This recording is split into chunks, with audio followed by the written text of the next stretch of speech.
लेकिन municipal corporation Covid संक्रमण और वैक्सीन के महत्वपूर्ण मामले पर चर्चा हो रही है। मेरा आपसे आग्रह है, पूरा देश जानना चाहता है कि वैक्सीन की भारत की स्थिति क्या है। मैं आपसे आग्रह करूंगा, आप वरिष्ठ सदस्य हैं, कम से कम मास्क लगा के रखें। आप मास्क लगा के रखें। कोरोना संक्रमण अभी समाप्त नहीं हुआ है।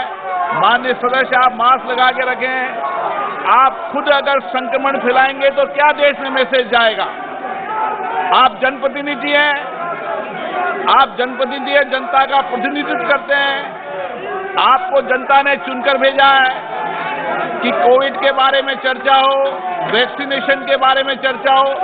आप चर्चा नहीं करना चाहते, मास्क खोलकर नारेबाजी कर रहे हैं, तख्तियां निकाल रहे हैं, ये उचित नहीं है। माननीय सदस्यगण, कोविड गाइडलाइन की पालना करिए। आप जनता के जनप्रतिनिधि हैं और जनता आपसे मार्गदर्शन प्राप्त करती है।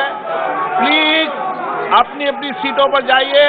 मैं हर मुद्दे पर, हर विषय पर आपको चर्चा करने का मौका दूंगा। उपयुक्त समय और उपयुक्त अवसर दूंगा। माननीय सदस्य, आप सीट पर जाइए, मैं आपको चर्चा का मौका दूंगा। आप जाइए सीट पे, मैं आपको मौका दूंगा। माननीय मंत्री जी। माननीय अध्यक्ष महोदय, वैक्सीन के लिए और वैक्सीन उपलब्धता के लिए और वैक्सीन के लिए ग्लोबल टेंडर के लिए एक महत्वपूर्ण प्रश्न यहाँ उपस्थित किया गया है।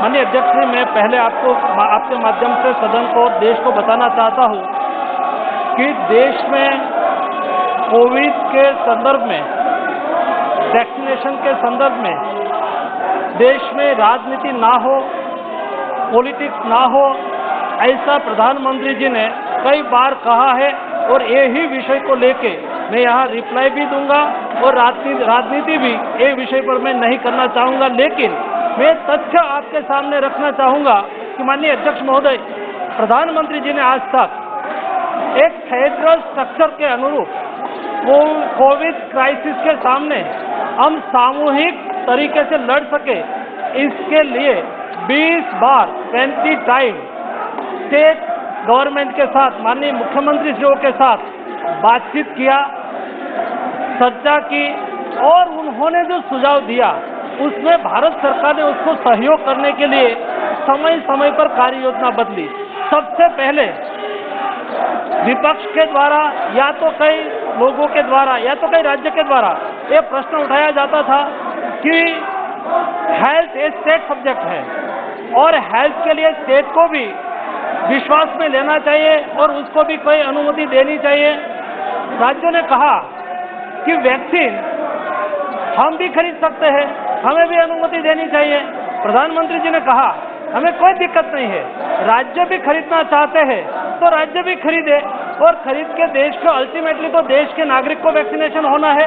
और इसलिए मोदी जी ने 1 मई से कहा कि 25% स्टेट खरीदे, 25% प्राइवेट लोग खरीदे और 50% ये भारत सरकार खरीद के देश के नागरिक को टीकाकरण करेगी। और 25% के लिए कई स्टेट ने टेंडर निकाला।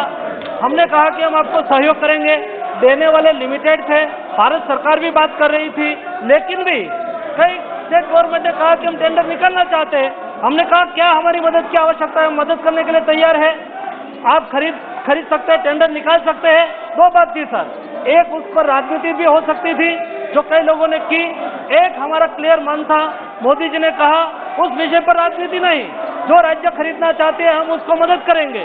कई राज्य ने ग्लोबल टेंडर बाहर पड़ा, लेकिन कंपनी निश्चित थी, 2 कंपनी इंडिया की जो वैक्सीन मैन्युफैक्चरिंग स्टार्ट कर दिया था, सीरम इंस्टीट्यूट और भारत बायोटेक। मॉडर्ना ने अभी इंडिया में रजिस्ट्रेशन ले लिया है, परमिशन दे दी गई है। जॉनसन एंड जॉनसन ने भारत में बायोलॉजिकल इवेंट्स के साथ कोऑर्डिनेशन कर लिया है। भारत सरकार ने वैक्सीनेशन का अभियान, देश के 7% नागरिक को वैक्सीनेशन हो, इसके लिए मोदी जी ने जो अभियान चलाया है, मेरा आग्रह है हम सब लोग साथ में मिलकर वैक्सीनेशन में सहयोग करें। हम सब लोग साथ में मिलकर जहाँ वैक्सीनेशन केंद्र चालू हो, टीकाकरण चालू हो, वहाँ जाए, उसको प्रोत्साहित करें। हम सब लोग साथ में मिलकर जो भ्रम फैला रहे हैं उसको रिप्लाई करें हम सब लोग साथ